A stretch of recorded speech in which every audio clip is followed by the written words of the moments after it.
pagi dan salam sejahtera bagi kita semua. Yang terhormat Bapak Ibu Guru SD Negeri 132 Palembang. Puji syukur marilah kita panjatkan kehadiran Allah Subhanahu wa Ta'ala, karena atas berkat rahmat dan hidayahnya kita semua dapat berkumpul dalam ruang guru SD Negeri 132 Palembang ini dalam keadaan sehat walafiat. Amin. Saya Rizky Hazal Mazda, calon guru penggerak angkatan 9 dari SD Negeri 132 Palembang. Pada hari ini akan melaksanakan penimbasan diseminasi dari aksi nyata modul 1.4 yang telah saya pelajari dari program guru penggerak.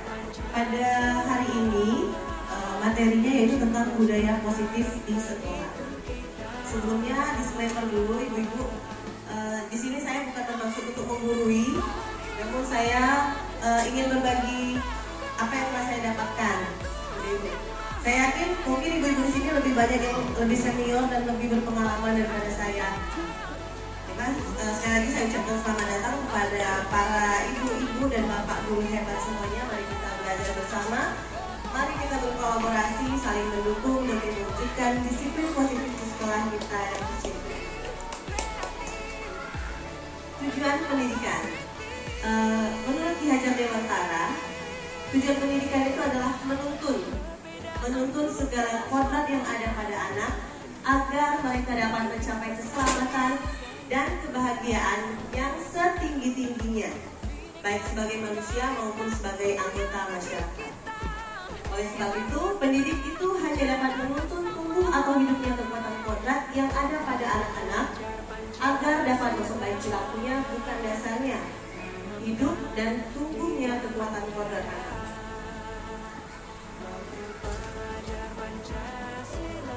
Nah, ini yang akan kita bahas hari ini, ibu-ibu, mengenai budaya positif. Budaya positif di sekolah yaitu nilai dan kebiasaan di sekolah yang berpihak pada murid agar mereka dapat berkembang menjadi pribadi yang kritis, penuh hormat, dan bertanggung jawab sesuai dengan profil pelajar Pancasila. Ada 6 konsep utama budaya positif. Yang pertama yaitu perubahan paradigma belajar.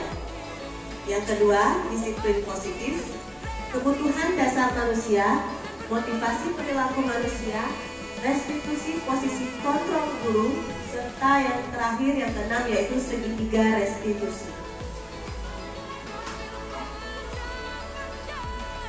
Yang pertama akan kita bahas yaitu mengenai pembelajaran dengan paradigma baru, perubahan paradigma. Di sini pembelajaran dengan paradigma baru dirancang dengan pembelajaran yang terdiferensiasi sesuai dengan kebutuhan dari tiap-tiap tahap perkembangan untuk mewujudkan profil pelajar Pancasila. Ada berapa ibu profil pelajar Pancasila? 6 ya? Iya. Di situ ada poin-poinnya. Yang pertama yaitu beriman dan bertakwa pada Tuhan Yang Maha Esa, berkebinekaan global, bernalar kritis, gotong royong, kreatif, dan mandiri. Ibu-ibu, yang ini tentang perubahan paradigma teori kontrol atau teori pilihan. Ilusi kontrol ya biasanya kita sebut. Yang pertama yaitu ilusi guru itu selama ini mengontrol murid. Yang kedua, kita berilusi bahwa kritik dan membuat orang merasa bersalah itu dapat menguatkan karakter. Serta yang ketiga, ilusi bahwa semua penguatan positif, efektif, dan bermanfaat. Dan selanjutnya, ilusi bahwa orang dewasa memiliki hak untuk memaksa.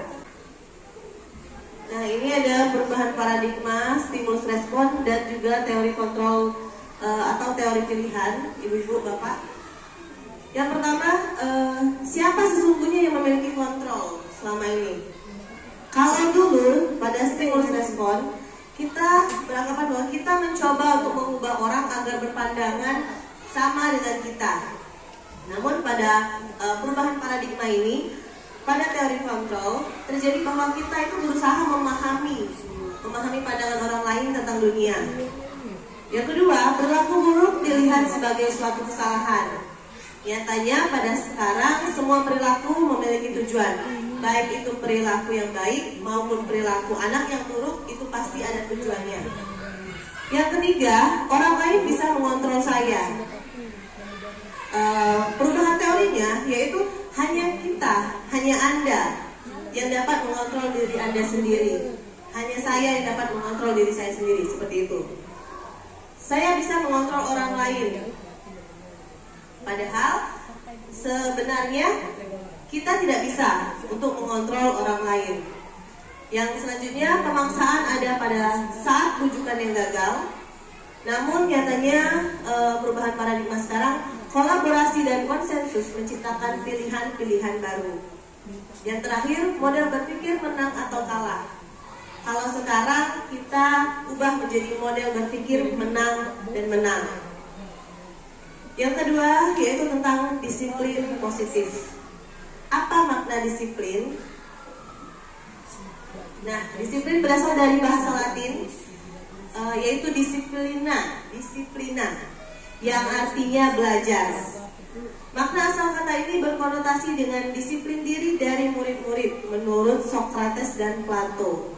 Disiplin diri membuat orang menggali potensinya menuju sebuah tujuan apa yang dia hargai.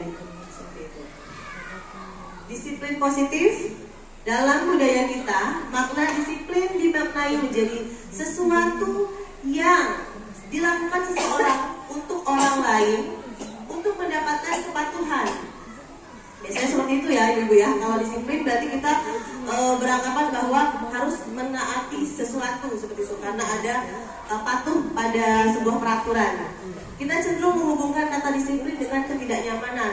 Jadinya kan tidak nyaman kalau kita terpaksa seperti itu. Nah, kita sebagai pendidik, tujuan kita adalah menciptakan murid-murid yang memiliki disiplin diri sehingga mereka bisa berperilaku dengan mengacu pada nilai-nilai kebajikan universal dan memiliki motivasi intrinsik, bukan ekstrinsik. Jadi motivasinya kita tanamkan dari dalam diri anak-anak. Disiplin positif merupakan salah satu cara menerapkan disiplin yang bertujuan untuk menumbuhkan kesadaran murid untuk melawan sesuatu tanpa sogokan, ancaman maupun hukuman. Disiplin adalah kemampuan memerintah diri sendiri dalam mengontrol dan menguasai diri untuk memilih tindakan yang mengacu pada nilai-nilai yang kita hargai dengan penuh tanggung jawab tanpa terperintah orang lain. Itu tadi, makanya disiplin itu kita temukan dalam motivasi secara intrinsik. Nah, nilai yang kita hargai apa? Yaitu nilai kebajikan. Nilai kebajikan itu adalah sifat positif manusia yang merupakan tujuan mulia yang ingin dicapai setiap individu. Yaitu tadi, nilai-nilai dalam profil belajar Pancasila. Selanjutnya yang ketiga, yaitu mengenai kebutuhan dasar manusia. Nah, ibu-ibu, setiap manusia, baik kita, orang dewasa, guru, maupun anak-anak, memiliki kebutuhan dasarnya. Semua manusia memiliki kebutuhan dasar. Ada 5 kebutuhan dasar manusia. Yang pertama yaitu kebutuhan untuk bertahan hidup. Yang kedua, kebutuhan kasih sayang dan rasa diterima. Yang ketiga, kebutuhan akan penguasaan. Yang keempat, kebutuhan akan kebebasan serta kebutuhan akan kesenangan. Kebutuhan setiap orang pasti berbeda-beda. Kita harus berusaha memahami pandangan orang lain tentang dunia ini. Jadi setiap orang memiliki gambaran yang berbeda-beda tentang dunia. Nah, di sini ada contoh sebuah kasus. Ibu Wati, guru kelas 5 SD Jelita, sedang bingung menghadapi ulah salah satu muridnya yang bernama Andi. Beberapa anak datang dan mengeluhkan Andi ini seringkali meminta bekal makan siang teman-temannya secara paksa. Nah, kalau ibu-ibu dan bapak semua di sini menghadapi situasi seperti Ibu Wati tadi, kira-kira apa yang akan ibu dan bapak lakukan? Tanggapan atau memberi pendapat, kira-kira apa yang mau dilakukan, Bu? Kalau misalnya ibu atau bapak di posisi Ibu Wati ini.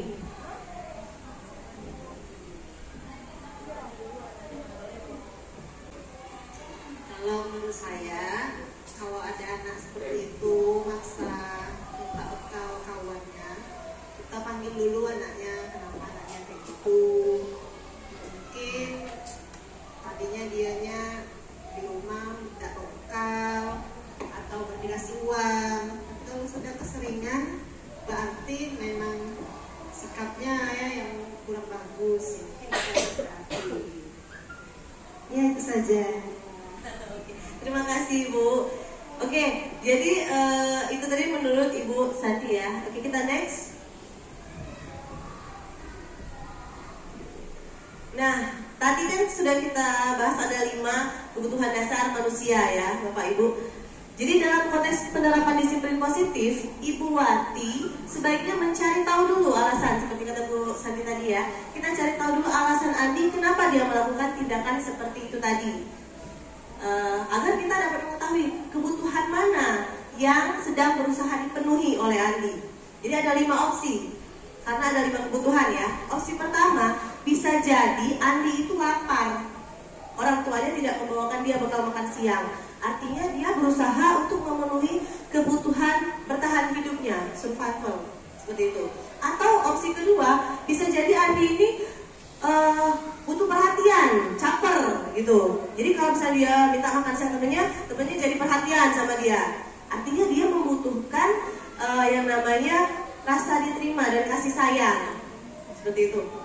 Atau yang ketiga, mungkin Andi ini mau merasa hebat, mau dianggap bahwa dia hebat dan teman-temannya takut nurut sama dia. Artinya dia berusaha memenuhi kebutuhan penguasaan. Nah yang keempat, bisa jadi juga Andi itu bosan. Dia mungkin dibawain bekal sama ibunya, tapi yang itu-itu saja bekalnya. Jadi dia tidak merasa bebas. Makanya dia berusaha untuk memenuhi kebutuhan akan kebebasan. Dan yang terakhir, mungkin bisa jadi juga Andi cuma iseng. Dia cuma menikmati, kalau teman-temannya cerewet sama dia mintain makanan, dia senang lihat ekspresi teman-temannya yang kesel sama dia. Artinya dia berusaha memenuhi kebutuhan akan kesenangan, cuma pengen seneng aja, seperti itu. Iya. Nah, yang keempat yaitu ada motivasi perilaku manusia.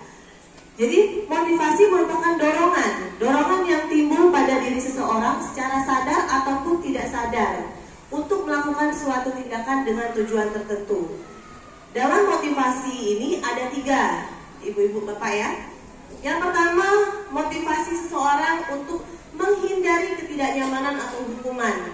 Biasanya seseorang itu akan berpikir, apa yang akan terjadi kalau saya ini tidak melakukannya? Misalnya kalau ada tugas piket misalnya di kelas, apa yang terjadi kalau saya nggak piket di kelas, gitu kan? Nah ini sama saja dengan motivasi eksternal, karena mereka memikirkan apa yang terjadi sama saya dari orang lain, apa hukuman nanti yang akan saya dapatkan. Kalau yang kedua, itu motivasi untuk mendapatkan imbalan dari orang lain atau penghargaan atau apa seperti itu. Biasanya orang berpikir, apa yang akan saya dapatkan apabila saya melakukannya? Jadi melakukan sesuatu dengan tujuan mau dapat sesuatu lagi, seperti itu ya. Itu juga motivasi secara eksternal. Nah, yang ketiga yaitu motivasi untuk menghargai diri sendiri.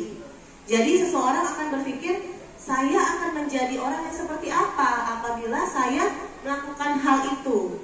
Jadi secara sadar dari dalam dirinya, itulah namanya motivasi internal. Nah inilah yang menjadi tujuan disiplin positif kita. Seperti itu Bapak Ibu. Oke, selanjutnya hukuman dan konsekuensi. Nah di sini ada sebuah kasus lagi, mungkin agak panjang, bisa saya bacakan ya. Sita kurang menguasai pelajaran matematika, sehingga pada saat pelajaran berlangsung dia lebih banyak menggambar. Nah waktu pelajaran itu gurunya, namanya Pak Bayu, itu tiba-tiba bertanya sama Sita. Karena dia gugup, dia menjawab dengan gagap dan juga menjatuhkan tasnya secara tidak sengaja. Nah saat terjadi itu teman-temannya ketawa, teman-temannya semuanya ketawa. Lalu Pak Bayu tidak merespon. Pak Bayu hanya membiarkan teman-temannya tadi ketawa, yang membuat Sita tadi malu ya pastinya kan. Dan Pak Bayu malah menyuruh Sita ke depan kelas, maju ke depan kelas sambil tunjuk hidung katanya, karena dia tidak bisa menjawab pertanyaan Pak Bayu tadi. Jadi kelas semakin ramai, semakin tambah teman-temannya semakin ketawa lihat dia. Nah, menurut Bapak dan Ibu, apakah Anda setuju dengan tindakan Pak Bayu terhadap Sita tadi? Bagaimana Bu? Boleh, silakan memberikan pendapat mengapa Ibu tidak setuju. Melihat dari kasus yang ada, menurut saya tindakan Pak Bayu seperti itu saya tidak setuju, karena itu termasuk bullying kepada anak atau mempermalukan. Yang kedua itu tindakan Pak Bayu seharusnya bertanya dulu kenapa tidak memperhatikan pelajaran yang diberikan sehingga tidak bisa menjawab pertanyaan, dan mungkin di situ Sita sedang mengalami masalah dan perlu kita tanya ada apa, mengapa, barangkali kita bisa membantu permasalahannya Sita. Terima kasih. Terima kasih Bu. Ya, menurut Ibu Dewi bahwa tindakan Pak Bayu itu tidak tepat ya, artinya tidak tepat. Nah, kalau tadi tindakan Pak Bayu terhadap Sita tadi, menurut ibu-ibu dan bapak semuanya, apakah sebuah hukuman atau konsekuensi? Hukuman. Oke, kenapa Bu hukuman?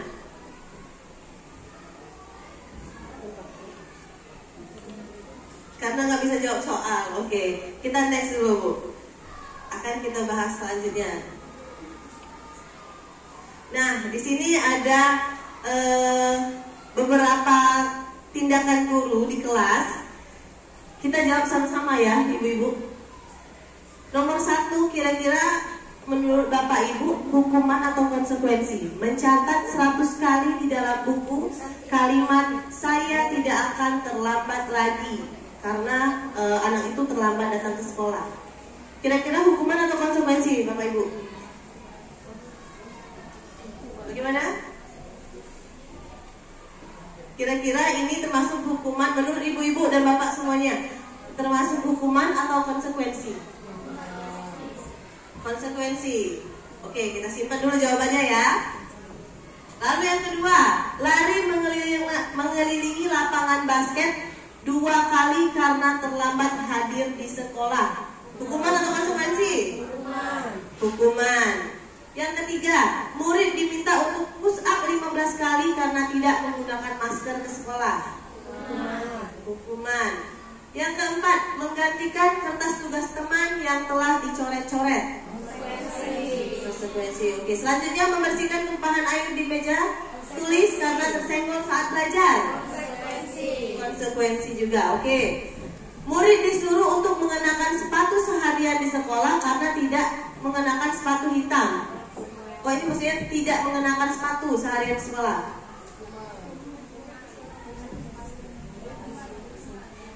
Ketinggalan tidaknya ibu. Murid disuruh untuk tidak mengenakan sepatu seharian di sekolah karena tidak mengenakan sepatu hitam. Hukuman atau konsekuensi? Gimana? Samakan suara ibu boleh? Atau ada pendapat lain? Hukuman atau konsekuensi? Hukuman.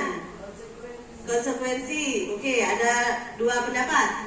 Yang terakhir, lari mengelilingi lapangan basket 2 kali karena terlambat 10 menit pelajaran PJOK.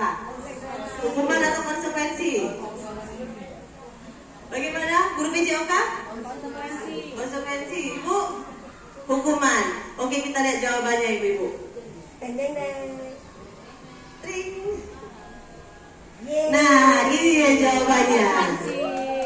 Jadi yang pertama itu hukuman. Yang kedua hukuman. Bedanya yang kedua, lari mengelilingi lapangan basket karena terlambat dengan lari mengelilingi lapangan basket karena terlambat pelajaran PJOK. Itu merupakan konsekuensi. Karena kan itu sesuai pelajarannya. Nah, kalau yang tadi lari mengelilingi lapangan basket itu adalah hukuman. Kenapa hukuman? Mari kita lihat sama-sama. Ini dia perbedaan hukuman dan konsekuensi. Jadi kalau hukuman biasanya itu sesuatu yang menyakitkan, yang harus terjadi. Kalau konsekuensi itu sesuatu sudah terjadi, harus terjadi, seperti itu, tidak terlalu menyakitkan. Dan biasanya hukuman itu membuat anak sakit secara fisik maupun hatinya. Jadi kan kalau gurunya menghukum secara verbal, dia pasti sakit hati, seperti itu. Nah, iya, dendam. Nah, kalau konsekuensi dia anak itu menjadi tidak nyaman. Biasanya seperti itu. Yang ketiga, anak jadi membenci kedisiplinan kalau hukuman. Kalau konsekuensi, anak bisa jadi menghargai disiplin. Lalu yang keempat, hukuman itu biasanya berupa paksaan. Terpaksa mereka melakukan itu karena itu tadi dihukum. Nah, kalau konsekuensi ada stimulus tanggapannya. Dia bisa jadi mereka menyadari, oh apa yang saya lakukan ini karena ulah saya, seperti itu. Lalu mendorong anak menyakiti diri sendiri kalau hukuman. Kalau konsekuensi mendorong anak agar menyesuaikan diri. Dan hukuman tadi ciri-cirinya konsep diri yang buruk. Biasanya kan berbekas namanya hukuman ya. Kalau konsekuensi itu menjadi konsep diri yang baik. Nah, kalau hukuman satu lagi anak belajar untuk menyembunyikan kesalahan. Jadi mereka taunya dihukum tidak ada penyelesaian, salah seperti itu. Kalau konsekuensi anak belajar untuk mematuhi peraturan, walaupun mungkin mereka belum menyadari secara internal, ya. Dan yang terakhir, kalau hukuman biasanya tuh ada rasa marah, rasa bersalah, rasa dipermalukan, dan tidak nyaman bagi anak. Kalau konsekuensi, anak itu bisa jadi kehilangan hak dan juga dia tidak nyaman dan merasa diasingkan untuk sementara waktu karena tadi dia mengalami konsekuensi tadi. Selanjutnya yaitu 5 posisi kontrol guru. Restitusi, yang kita bahas mengenai restitusi. Jadi guru memiliki 5 posisi kontrol. Yang pertama sebagai penghukum, yang kedua sebagai pembuat rasa bersalah, ketiga sebagai teman, pemantau, dan yang terakhir sebagai manajer. Nah, ini 5 posisi kontrol guru. Kalau penghukum biasanya itu guru menggunakan hukuman fisik maupun verbal. Nah, biasa ya kita temui ibu-ibu ya di sekolah-sekolah. Ada juga guru yang menempatkan dirinya sebagai pembuat rasa bersalah. Biasanya guru itu akan bersuara lembut, namun mengatakan hal-hal yang membuat anak-anak itu menjadi rendah diri, seperti itu. Menjadi, oh jadi salahnya aku nih, gitu. Nah, yang ketiga, posisi guru sebagai teman. Kalau teman biasanya guru ini tidak menyakiti muridnya, tapi berusaha untuk tetap mengontrol murid dengan melalui persuasi itu. Yang keempat, sebagai pemantau, hanya memonitor, hanya mengawasi murid-murid. Jadi kalau misalnya ada murid terlambat, dia cuma bilang, oh kamu ini sering terlambat, ini kamu tuh kenapa terlambat. Jadi hanya sebagai pengawas saja. Nah, yang kelima, ini posisi yang paling baik, sebagai manajer. Apa itu manajer? Jadi guru itu mengajak peserta didik untuk bersama-sama bertanggung jawab, dan juga mengajak peserta didik, murid-muridnya untuk mencari solusi dari permasalahan yang sedang dihadapinya, seperti itu. Nah, di sini ada contoh penerapan 5 posisi kontrol guru. Kasusnya, siswa sering tidak memakai atribut lengkap saat upacara. Kalau sebagai penghukum, biasanya guru itu akan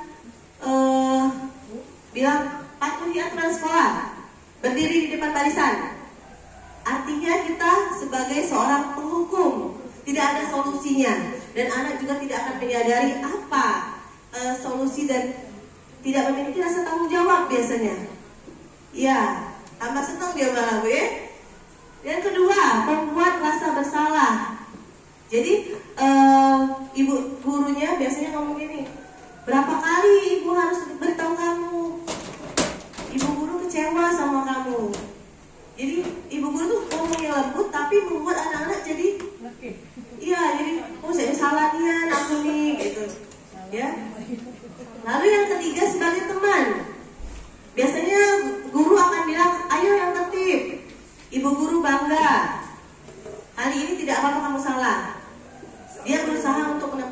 sebagai teman. Tapi kadang tidak ada solusinya juga kalau sebagai teman. Jadi guru itu hanya mengimbangi, seperti itu, biasanya seperti itu.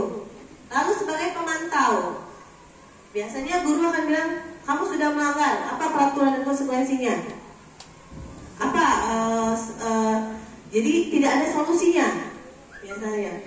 Nah yang terakhir sebagai manajer, biasanya guru itu dengan nada datar, dia akan bilang, apakah kamu tahu kesalahan kamu? Kira-kira bagaimana kamu bisa memperbaiki kesalahan kamu? Jadi menanyakan kesalahan kepada anak dan menanyakan solusinya juga kepada anak. Jadi anak yang berpikir apa yang perlu dipertanggungjawabkannya, apa solusi dari permasalahan itu. Nah, restitusi itu tadi yang kita bahas mengenai restitusi. Jadi restitusi adalah proses menciptakan kondisi bagi murid untuk memperbaiki kesalahan mereka, sehingga mereka bisa kembali pada kelompok mereka dengan karakter yang lebih kuat.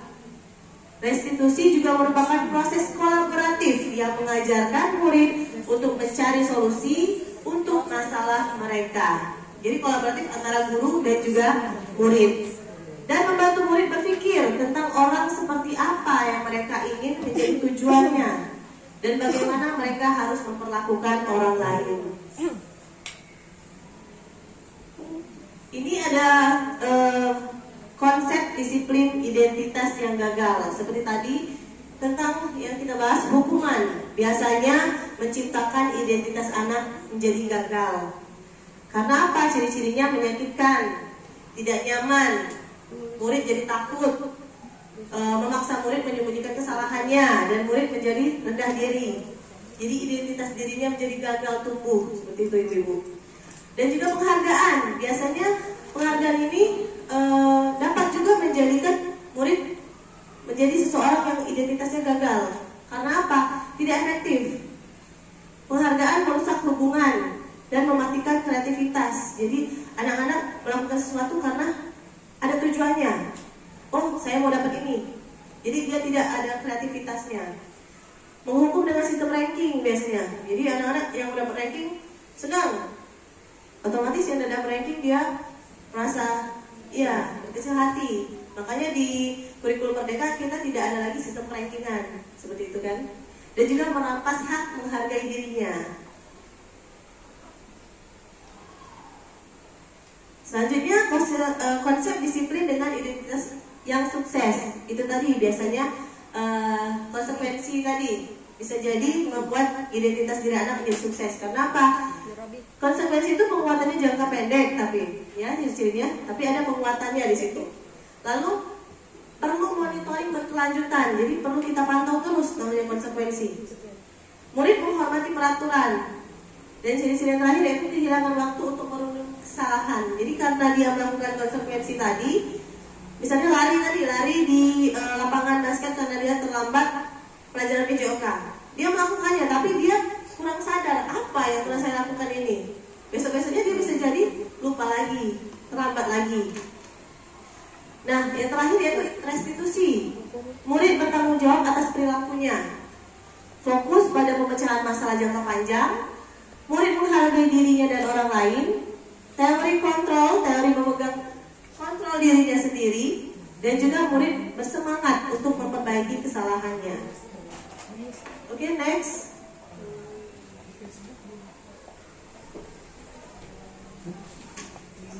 Di sini ada konsep disiplin mengenai pendekatan restitusi yang kita bahas pada hari ini.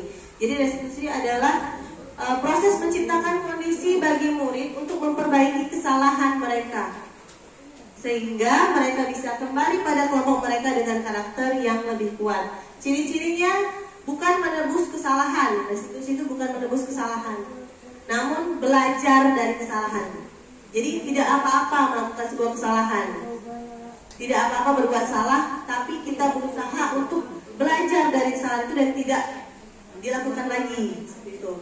Lalu tawaran bukan paksaan. Jadi mereka yang memberikan solusi pada kita. Menuntun anak untuk melihat ke dalam dirinya. Jadi apa yang mau mereka lakukan untuk memperbaiki kesalahan itu. Mencari kebutuhan dasar yang mendasari tindakan, fokus pada karakter bukan tindakan, dan solusinya. Ini ada contoh kasus lagi, ibu-ibu. Siswa yang sering tidak buat PR. Kalau hukuman, biasanya guru menghukum dengan berdiri, misalnya selama 10 menit.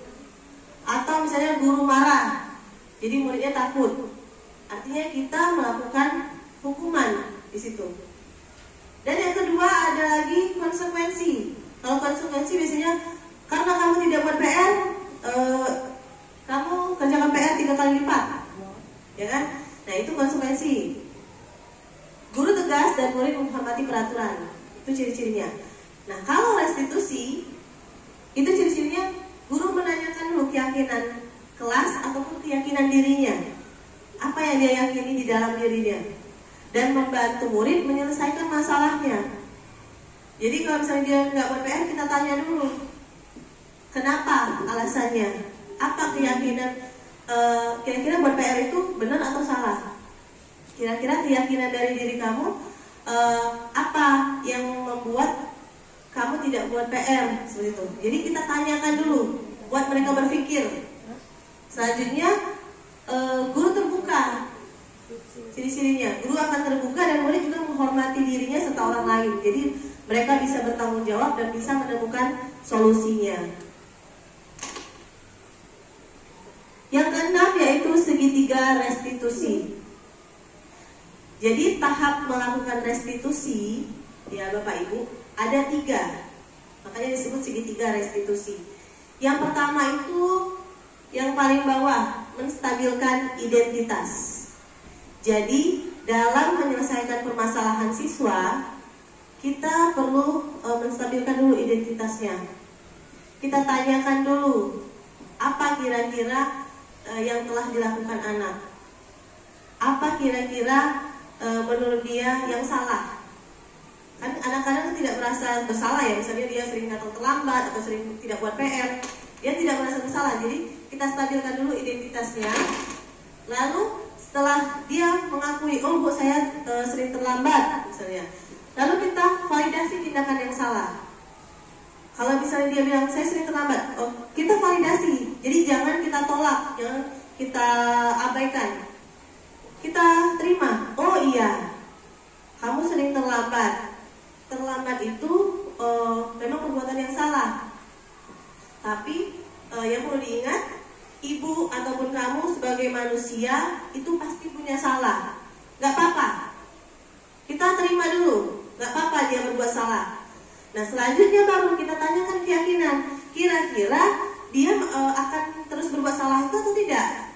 Pasti kan jawabnya tidak, ya kan? Nah baru kita tanya bagaimana cara dia untuk memperbaikinya. Jadi dia memberikan solusinya. Oh nanti Bu saya bangun pagi. Nah jadi dia yang bertanggung jawab, dia yang memberikan solusi, seperti itu.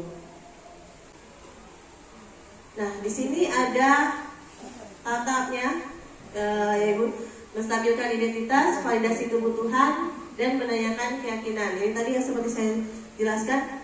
Kalau menstabilkan identitas biasanya kita bilang tidak ada manusia yang sempurna. Ibu atau bapak guru juga pasti pernah berbuat salah, seperti itu. Jadi kita tidak mencari siapa yang salah, tapi kita mencari solusi. Jadi anak-anak tenang, dia tidak akan cemas, dia akan lebih terbuka sama kita. Lalu tahap selanjutnya, seseorang tidak pernah mengambil pilihan terburuk. Kasih tahu mereka, seseorang melakukan itu pasti ada tujuannya, kamu juga pasti ada tujuannya. Nah, seseorang bisa melakukan hal yang lebih buruk lagi dari kamu. Jadi dengan seperti itu anak merasa tenang. Baru yang terakhir, menanyakan nilai-nilai kebajikan individu. Berbicara dengan tenang dan tidak menyalahkan anak.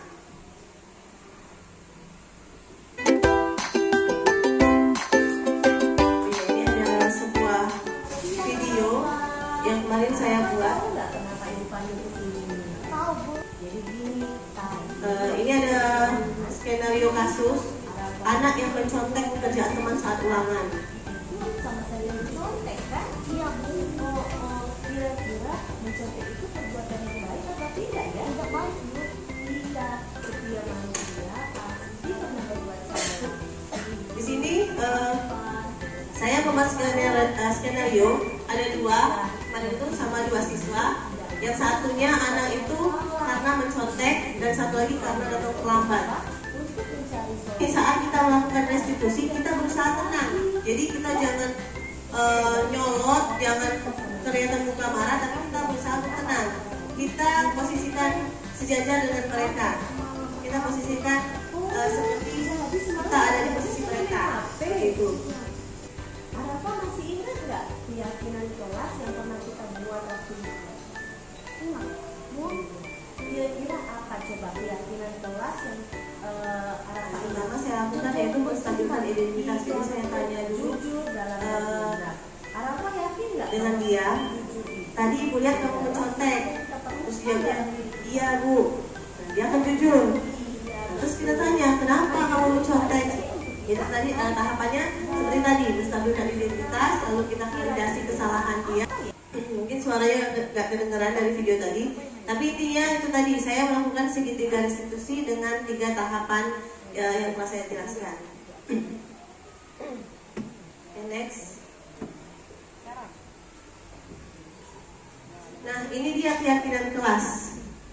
Kenapa kira-kira disebut keyakinan kelas bukan peraturan kelas?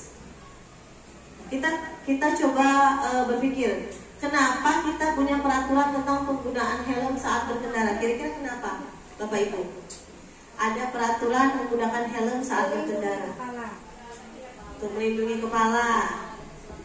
Oke, artinya itu untuk dari segi keselamatan. Ya, oke. Lalu kenapa kita punya peraturan tentang penggunaan masker dan cuci tangan? menjaga kesehatan. Untuk kesehatan. Oke. Sekarang saya mau tanya, kira-kira apakah dengan peraturan yang helm tadi masih ada nggak orang yang nggak menggunakan helm saat berkendara?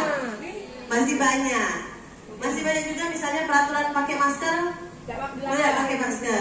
Kira-kira kenapa itu terjadi, Bapak Ibu? Malas. Iya. Itu tadi. Karena itu tadi judulnya kan peraturan. Ya, kita jadi merasa tidak ada motivasi secara internal. Kita merasa kita dipaksa. Ada peraturan, jadi terpaksa melakukannya. Makanya kadang ada orang yang melanggar. Sudahlah, tidak usah pakai helm, lah deket juga, ya kan? Atau sudah ada, tidak usah pakai masker, tidak COVID lagi misalnya. Nah, itu tadi karena peraturan. Biasanya orang suka melanggar kalau peraturan itu. Tapi kalau keyakinan biasanya akan dilaksanakan secara sadar. Makanya disebut keyakinan kelas, bukan peraturan kelas.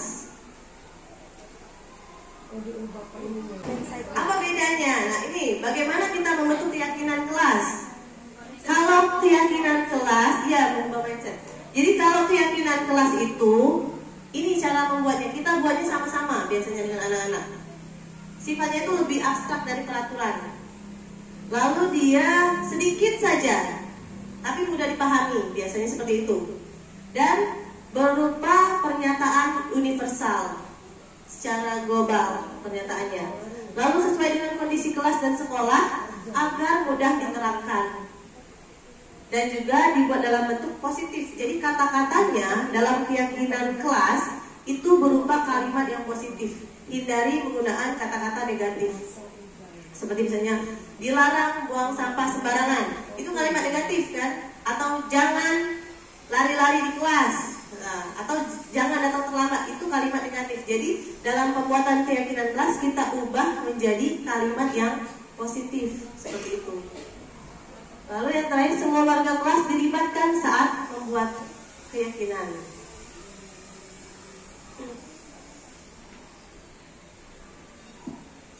Nah, ini contoh keyakinan kelas yang beberapa saat lalu saya buat bersama anak-anak kelas 2A. Jadi kita menggunakan, pertama saya tanya dulu ke mereka, nah kira-kira apa kesepakatan kelas kita atau peraturan? Biasanya mereka kan taunya peraturan ya, namanya anak-anak ya. Tidak apa, jadi mereka mengeluarkan ide-idenya. Tapi semuanya rata-rata tidak semua kalimatnya. Tidak datang terlambat, tidak buang sampah sembarangan, tidak berkelahi sama teman, tidak ngomong jorok, ada katanya semuanya tidak. Kita terima dulu, kita tampung dulu. Lalu kita ajak mereka bersama-sama, bagaimana kalau kita ubah kalimatnya menjadi kalimat yang positif. Jadi tanpa menggunakan kata tidak. kita cari kata gantinya yang artinya tetap sama seperti itu. Nah, di sini akhirnya setelah kita ubah menjadi kalimat positif, kita cari yang nilai-nilainya sama. Misalnya tidak datang terlambat, katanya kan? Berarti apa kalau kalimat positifnya, Bapak Ibu? Datang tepat waktu. Itu kita ganti. Lalu misalnya tidak boleh terlambat buat PR. Ya, misalnya disiplin mengerjakan PR atau tepat waktu mengerjakan PR. Nah, itu sama-sama kan nilainya, itu sama-sama nilai dari kedisiplinan. Kita bisa jadikan satu, seperti itu. Makanya, jadi kita rangkum disiplin. Bisa jadi disiplin datang ke sekolah, disiplin buat tugas dan lain sebagainya. Lalu jujur, misalnya kan, tidak berbohong atau tidak mencuri barang teman. Biasanya kan anak-anak seperti itu ya kemarin ya. Nah itu kita cari nilai-nilai kebajikannya, kata-kata positifnya apa, kita temukan, oh berarti intinya kita harus jujur dalam bertindak. Atau misalnya menjaga kebersihan kelas. Anak-anak kan kemarin bilangnya tidak buang sampah sembarangan. Kalau kalimat positifnya apa? Membuang sampah pada Nah, biasanya kan kalau kita ganti kalimat positifnya membuang sampah pada tempatnya. Lalu kita ajak mereka untuk membuat kalimat yang singkat tapi mudah diingat. Itu tadi, menjaga kebersihan kelas dengan kalimat yang positif. Oke, next. Nah, ini beberapa dokumentasi yang saya buat dalam membuat kesepakatan kelas. Jadi tadi kita buat dulu kesepakatan kelas. Kita ubah kalau ada kalimat negatif, kita ubah menjadi kalimat positif, dan kita sama-sama temukan nilai-nilai keyakinan kelasnya. Seperti itu, Bapak Ibu.